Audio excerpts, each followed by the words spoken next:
various regions and various tribes has confessed to the fact that Nigeria was not meant to be. But some of them do not have the balls to pursue it and follow it up. But we, the Biafrans, know what we want, and we are following up. That is why we can never chicken out. We can never run away.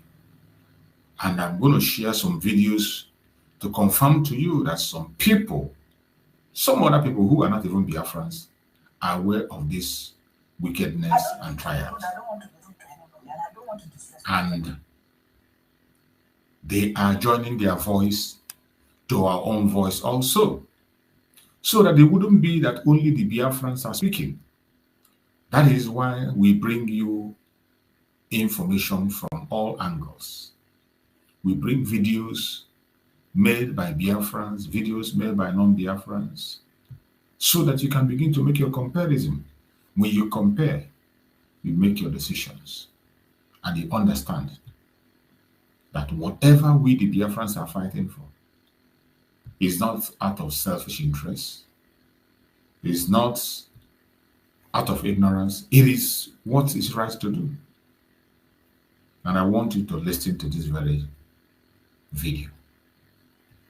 I don't mean to be rude. I don't want to be rude to anybody, and I don't want to disrespect anybody, and I don't want to insult anybody. What I'm saying is that it is the real truth. The real problem of Nigeria, are Northerners. Northerners, Fulani, Hausa are the problem of Nigeria. They don't want our Nigerian progress. If they are not the one in power, then nobody can do it. It's only them that can do it. If you say you will deprive Igbo people from having what is supposed to be theirs, allow them to go for their Biafra. If you say Yoruba people are not competent, they cannot rule Nigeria, allow them to go. Then we, the Northerners, should just stay and rule ourselves. If we kill ourselves, that's our business. You cannot say no, because Igbos, you think Igbos are thieves, Igbos are wicked, Igbos are this, they are that, they are this. There is no way that there is not the good, the bad, and the ugly. So if you cannot help the Igbos, allow them to go. If you cannot carry the Yorubas, if you don't want them to rule you, allow them to go. Then we, the Northerners, will rule ourselves. If it's going to be better. We are one Nigeria, so we want the best for Nigeria. So we should look at where we are going wrong so that we can perfect it. Minister of Works went to Sokoto. He's telling Sokoto that the job will start from Badagry to Sokoto 2027. You did it before. We can't do it. We cannot vote Tinubu. We can't vote hungry. We can't. How many votes do you bring from Iboy? As a governor, Omahi. Your Excellency, how many votes do you bring from Iboy during the campaign? How many votes? Even for your vote from the East as well, Tinubu will not become a president. We will vote Tinubu from the North. So you can't tell us what we know what to do to remove him 2027. Serious. You can't command anybody in Sokoto. Who are you? Because they give you contract of 15 trillion. You say Sokoto? Who are the contractor of that company? What is the name of the company from Badagry to Sokoto Road? And why did they start? Where did they put their bulldozer? You are telling people a story, lie. You are a liar. And God will ask you that in what you are telling people. It is no good. And now you revoke contract to Kaduna for the road. Where are the contractors? Which contractor do they give the road? From Okonga to Jos, problem. From Jos to Bauchi, Gombe, all. Have to go out to Maiduguri, that problem. Where do they do the road? From below here, if you are going to Kalba, the problem. From here, if you are going to no road you commission as a minister. Before when you come, you are visiting the home site, putting free helmet, within what I will do this. So this is just one time campaign. Why don't you go campaign for Sokoto? We cannot vote Tinubu for 2027 from the north. We cannot. It's like that we die. We cannot vote hungry. So funny that the only appointment where it is appointing Yoruba from Lagos, not from Ogun, not from Ondo. Then we go voting for what? This person who is taking one side. Okay, why they not arrest Nnamdi? He wants a protest in London. Tinubu doesn't know they arrest him. But they are sending security to arrest Bolejo, arrest Kanu. People who are standing for their people, they want to arrest them because this one is a Fulani, this one is an Igbo one. The Sanjago is patrolling, even is making a party yesterday. He threw a party in Ibadan. He was not arrested. somebody is preaching for Adudua, then you want us to vote again. Then when we vote for 2027, what will come out? Then what we are afraid, and then this person, the same person want to change vehicle every year. The president every year will change vehicle. Food alone for presidency is 49.6 trillion for food, billion for food alone for president. Then you want to change vehicle every year. Do you come to change the vehicle, or you come for function, or you come to work for Nigeria? Mr. President, I campaign with you. You know me, I know you. You say we should give you Nigeria. There's a new hope. Where is the new hope? All you tell us is not true. And you say you suspend all your activities in Lagos. Okay, you suspend that because people die on the food. What do you send the food for them to celebrate the Christmas?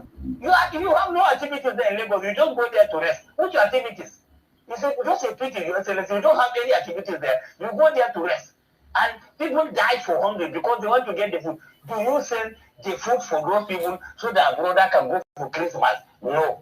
You say suspend the activities. That cannot solve the solution. We expect you to send like 100 or 300 trailers to that area so that people can go for Christmas everywhere in Nigeria because of this shameful something that happened, which the world have seen it. Because it has seen it is under already. This is the first time that Nigerian, the giant of Africa, people will die for food inside crowd because of food. You will die. It's a shame. Not war, not anything. Then you are talking about voting. No security in Sokoto, no security in Zamfara, no security in Kaduna. Then people are dying. They cannot follow the road travel. Then you say we know what to do 20. Thank God you say we know what to do. 20 to 27 before 12 Oga, you don't go. You and your Oga will go and we will investigate you. Mind you, after that, we will investigate all the money you collected from Ministry of Works. Beware. Because I have the total, all the money given to you. So beware, you will visit EFCC after we come up 2027. By 12 o'clock, your Oga, you follow, maybe you vote you and Igbo and Lagos, but not for not. We can't vote him. We can't vote him. Who are you? Even to tell us whom to vote. Who are you? Who are you? You are challenging us all the Lord. Who are you? What qualification do you have? I'm having the PhD. You can't compare with the engineer. You say you are engineer. Engineer to whom? You are engineer for Igbo. People are fighting between your border and Benue. What do you do to that solution? Do you go there and visit the place that you see? Do you commission any route as a minister since you come? No. Then you expect us again saying what you are telling what to do in Sokoto. We should vote. You are not. Your campaign is nonsense. We can't vote 2027. We are taking Tunumbu out. We can't vote where a Christian can die for hungry. Once Salah comes, the same thing. Muslim will die for where they are collecting rice. We can't continue this hungry. Poor party is too much. That is just to show. It's a shame. To Central Bank Governor, Jenika Doso, CBN Governor. You want to reduce 1,000 to disengage them from their work, and you expect to spend 50 trillion. Why? All you are listening is billion, 50 billion. You bought a vehicle, 6 vehicles, 10 billion. You have just had, this is the country, the zoological republic we want to get out from. You see the lamentation of the people from the north. And they concur that Nigeria is not meant to stay, even though they are scared of going the way we are going. But they confirm that the zoological republic doesn't stand. And I want you to pay attention to their tone. Everything that you had in that very speech that I just played that is about tribe. You will see them, they are mentioning tribe. Either it's about Igbo, or it's about Yoruba, or it's about Hausa, or Fulani. Every speech in the zoo is about tribe. The dangerous diversity that is not meant to stay. Anybody that cares about humanity on this planet Earth should pray and join force in the destruction of that entity called Nigeria. Anybody that cares about human life should pray, not only pray, join force in the destruction of that entity called Nigeria, because it is not meant for human being. It is not meant for humanity. It's a place that humanity is destroyed. A place that humanity is under attack. That is what Nigeria is. a place that humanity is under attack. The confirmation is coming from the north, from the west, from the east. Every single person there, none of them agrees that that entity is supposed to live the next 1 minute. But for one reason or the other, the criminals have succeeded in promoting their own agenda and pushing forward what they want. All the politicians say it is about tribe and it is about themselves. Personal interest, personal interest, personal interest, not the interest of the masses. When Canadian court said that Nigerian ruling parties are terrorist organizations, some of you think it's a joke. Some of you think they're not paying. They are watching. And they are seeing every single thing that is happening in that zoological republic. They see it.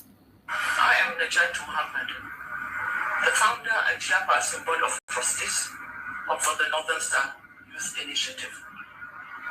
There is no retreat, no surrender, no apologies to Nuhurbad. I'm speaking in response to the recent threats and intimidation by Nuhurbad using his attack dogs and his lawyer Ahmed Raji and co. Regarding my statement that the then chairman of the ESCC had publicly accused the then governor of Lagos State, Ahmed Bola Tinubu, of being, and I quote, a corrupt government official who will not escape justice. While I acknowledge that Nuhurbado might have forgotten or chosen to retract his comments from the past, I stand by my statement and do not believe an apology is warranted. Apology to whom exactly? To President Tinubu for the earlier comments made by his now National Security Advisor? Or apology to Nuhurbado for his forgetfulness and master-serving mindset? I stand by my original statement and will not be retracting it. My words accurately reflect my views on the matter based on what is already in public domain. And I do not believe an apology or retraction is necessary. I will not compromise my position to appease Rubado and his attack dogs. I will not retract my statement, nor will I apologize for speaking the truth as I see it. No, Rubado, you have issues. As you have threatened, please go straight to court, but nothing will silence me. You must understand that you cannot intimidate me. No one can intimidate me. I live for posterity, not for people like you. I have, over the past 48 hours, received multiple threats, calls informing me that you seek to send your attack dogs on me. It is so unfortunate that your attack dogs need to notify me before arresting me. If this is the new standard of operations of your attack dogs, Nigerians must stop wondering why non-terrorists and bandits continue to evade arrest while truth sayers and patriots are being oppressed, detained, and threatened.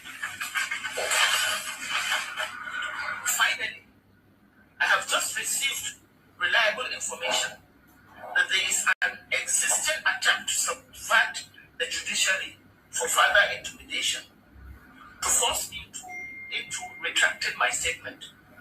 No, Rubado, you have failed. You have failed the nation. You have failed your cause. You have failed yourself. I refuse to be intimidated. I'll continue to tell the truth as I understand it. And let me tell you that no amount of intimidation, no prison on earth is the judge afraid of. The only prison that I fear of is the prison that you will all go into. That is our graves. But even that, I have no fear because I live in harmony with my Creator. So, do your worst. The worst is best for you. I stand by what I say. I'll continue to say it. I don't care what you think or what you do. I stand by what I say. Long live the Federal Republic.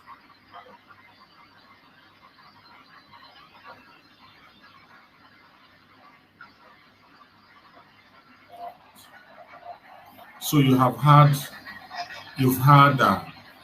the discussion that was made and the defense that was put forward. In that very defense you saw there, she was talking about Nuhu Ribadu, the NSA of the present president of Nigeria. You know him, Nuhu Ribadu. This was the same person who was in charge of the EFCC, the same person that investigated Bola Ahmed Tinubu. And today, he is the NSA. You can imagine when such person becomes the National Security Advisor, the same person that have much information about the so-called Tinubu, and all of a sudden has now become an angel. Now you understand why the Biafrans wants to walk away from the Zoological Republic. That is why they want to leave. And who in his right senses will see all these things and still remain in the contraption called Nigeria? Nobody will. No sensible person will see all this and continue to be part of that arrangement. We have several confirmations and several videos that proves that this can never work.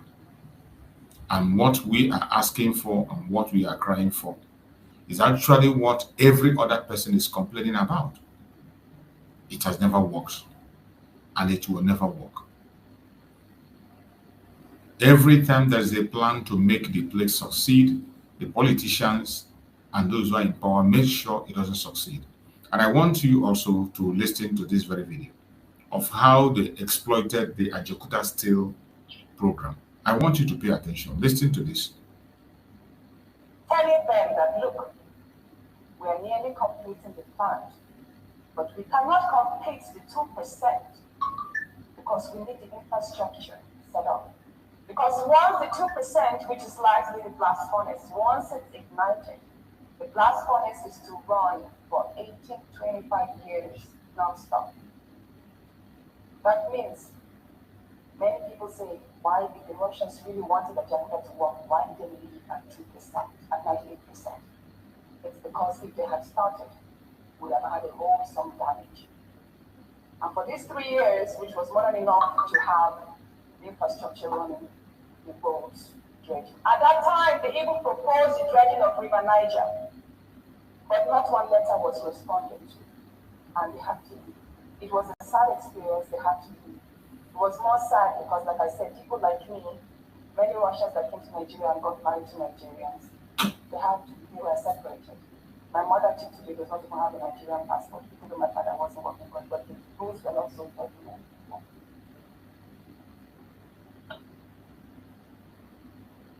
So when they left, I'll read now, in October, when the Russians left, and we had such huge debt to pay, they did not take Nigeria to court.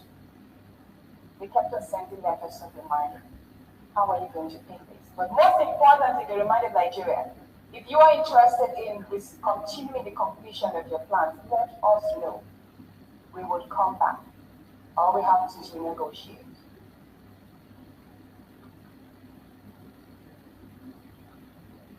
But what happened was, in October 1995, I'm going to read from this part because there are some key words I don't want to miss. A series of debt buyback transactions took place whereby the debt instruments were sold at inflated prices to Liberian companies, purportedly owned by the Abachas. The two companies are called Kanu Shipping Corporation and Coastal Securities. These are two companies that were registered in Liberia, and these are the two companies that bought their debts. Now, on one part, Kanu Shipping Corporation and Coastal Securities, on one part, they were negotiating the reduction of that near $1 billion debt. And Russia waived away over 400 million. I said, you know what? A struggling country, a small country, just pay $500 million. Forget about the rest. While on the other hand, the Abacha administration told Nigeria that the Russians insisted on the money on the near $1 billion, and apart from that, they were debts incurred upon the debt buyback. So that amounted to 2.5 billion. So that means 2.5 billion were taken from our reserve, while only 500 billion was paid. So that is the deadline. 2014.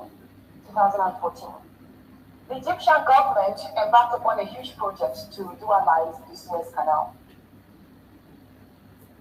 And that Suez Canal, the presidency sold the idea so patriotically to the people that $8 billion was raised in 10 days. Mr. Speaker, these are facts. $8 billion was raised in 10 days from a country that has a population of just 91 million. They don't have individuals as rich as Nigeria.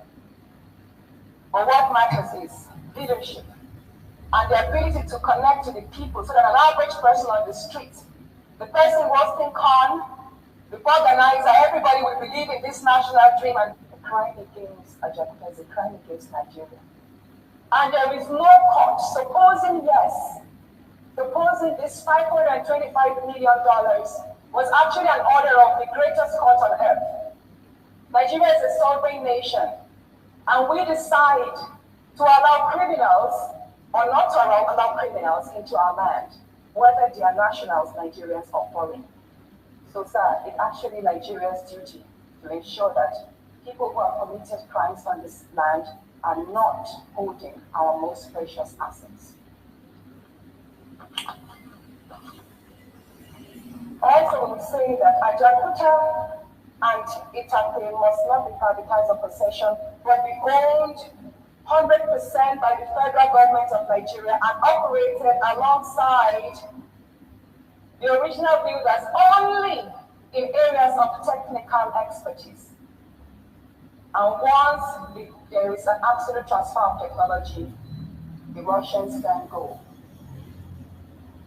We believe we have seen Nigerians around the world conducting amazing things in engineering, so there's no reason why they shouldn't. We would also like to appeal that this Honorable House asks to get the executive to assemble a team of economic experts to travel to Russia, which I'm speaking with regards to the bilateral agreement, which is still opening, but standing open. Because we believe that once a country or two countries come together and agree on a particular reasoning, then that is binding on the nations. It's upon meeting with President Putin that Nigeria can then begin to decide the way forward. And I also agree with the previous speakers that there has to be a redesign of the steel sector. Why a redesign? Because when I visited Russia 2 years ago and I spoke with the original builders, they told me that the plan upon which the Nigeria steel industry is built, it was designed in 1971 by the geological survey conducted by these same original builders.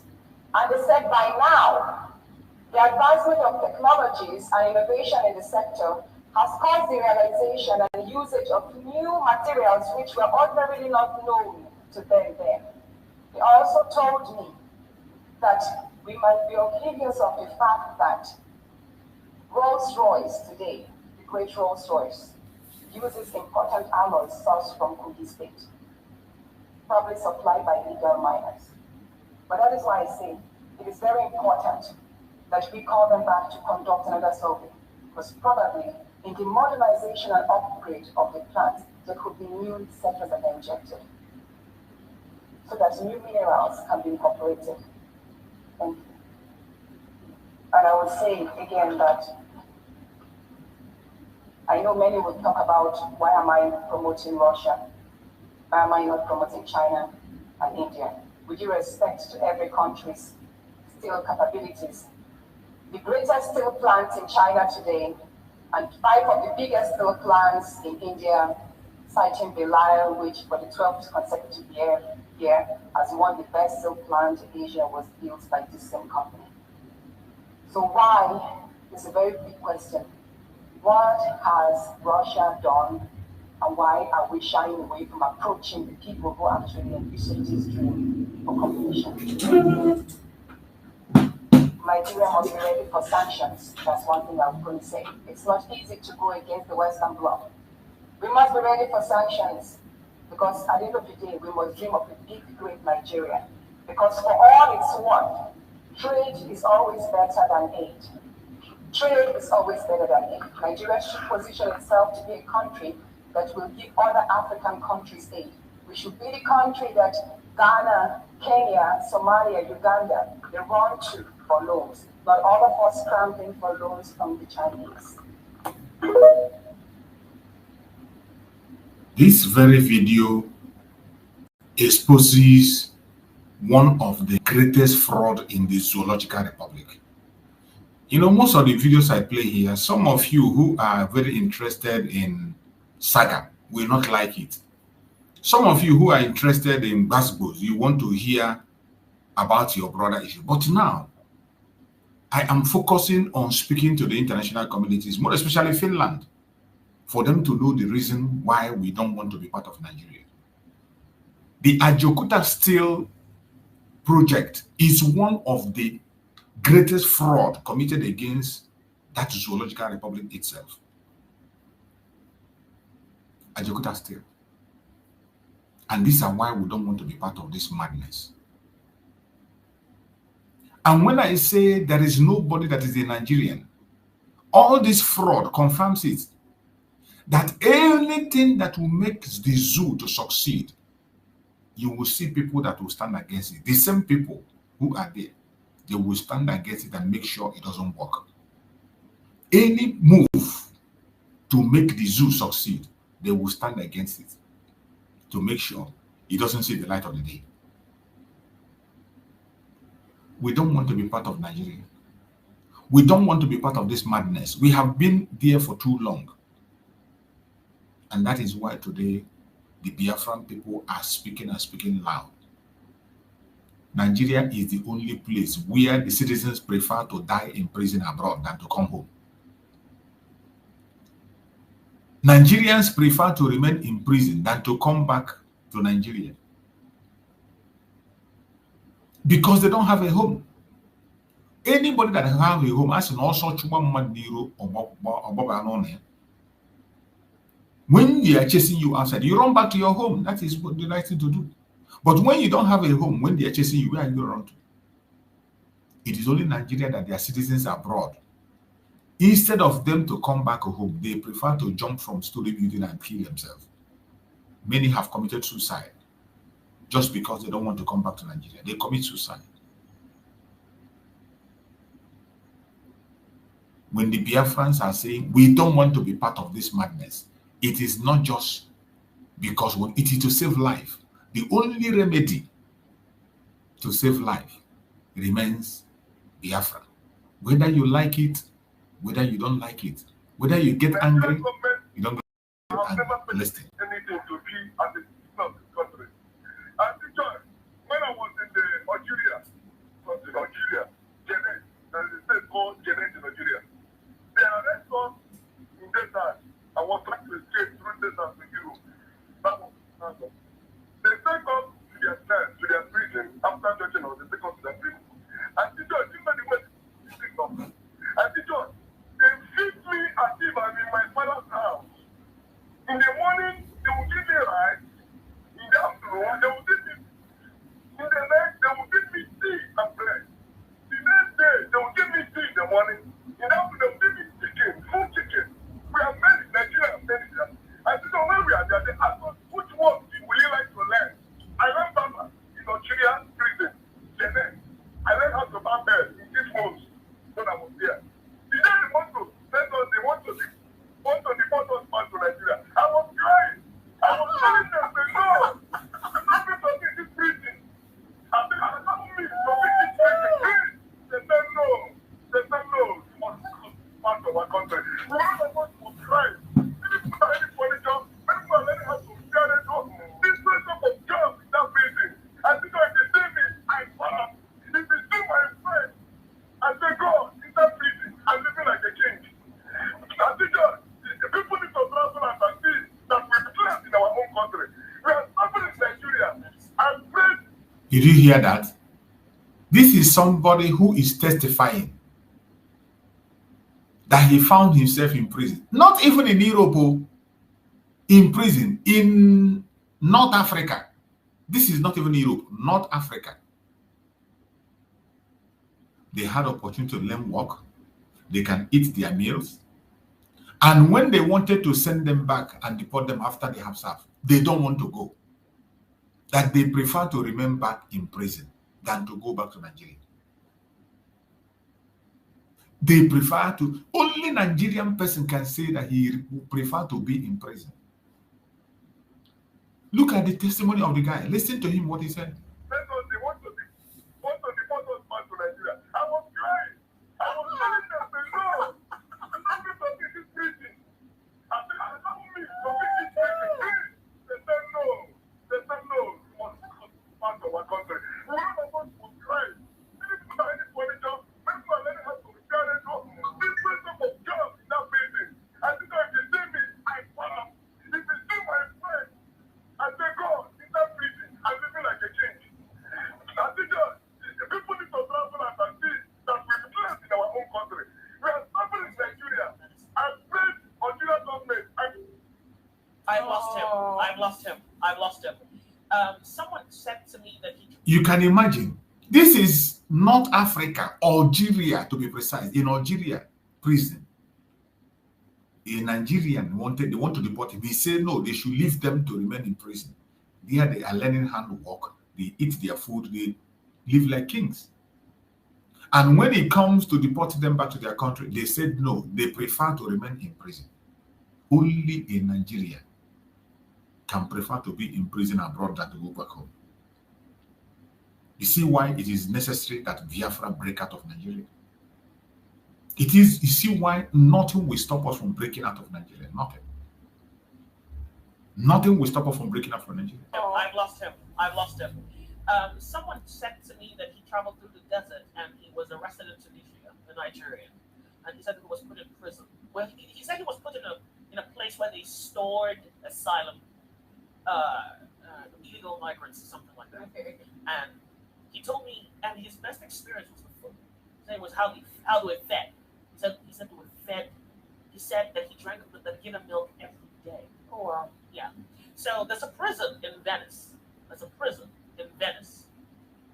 The prison has a job system where the prisoners create cosmetics. So you go to school, you learn how to make cosmetics, and the prison makes cosmetics for some of the top Venice hotels. So you go to a restaurant, you go to a hotel where you're paying $2,000, $3,000 a night, and your cosmetics, your soap, is made by prisoners.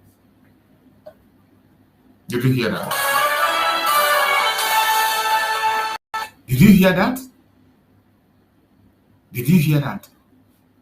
These are things we can do even better than every other person. And that is why we want to move away from the zoological republic called Nigeria. And nothing will stop us from going out of Nigeria. Nothing. We have made up our minds that we are going to walk away from the zoo. No amount of propaganda, no amount of blackmail, no amount of lie will hold us back from getting out of the zoological republic. That death trap, we will escape that death trap.